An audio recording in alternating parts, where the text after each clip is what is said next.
Ayan po, punong-puno po ng bunga ang persimmon or kaki. Wow! Kaki po siya tawagin dito sa Japan. So ito po, ayan. Season niya po ngayon, kaya napakarami. Yung isang puno ang daming bunga. Halos puno What? halos bunga po yung isang puno. Ayan, konti lang yung dahon. Ayan po. Ayan po, tingnan nyo.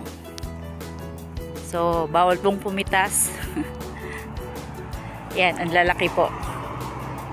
Ayan, ito yung ano po, mas malaki pa sa kamao ko. Ayan, yung mga bunga.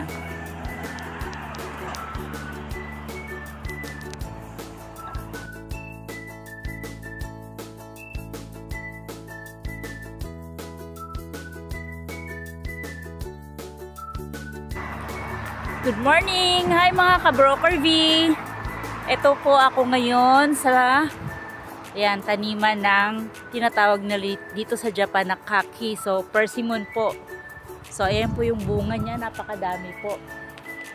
So, eto, season po ngayon ng kaki dito ngayon sa Japan. Makikita niyo po, ang dami pong bunga ng persimmon or kaki. Ayan po. Iikot lang po ako dito. So, later po, may bilihan po dito ng kaki. Bawal pong pumitas, mapapagalitan po tayo. Ayan po, ang dami niyang bunga. So, ayan po, ito pong klase ng persimmon na to ay malalaki po. O, yan. Yan, ang lalaki po.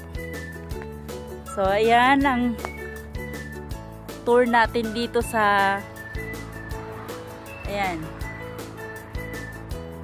sa taniman po ng persimmon. Ang lalaki ng mga persimmon dito po. Ayan po. Mamaya pipicturean ko po isa-isa yung pinakamalaki. Hahawakan ko po. Yan. That's all for today. Thank you.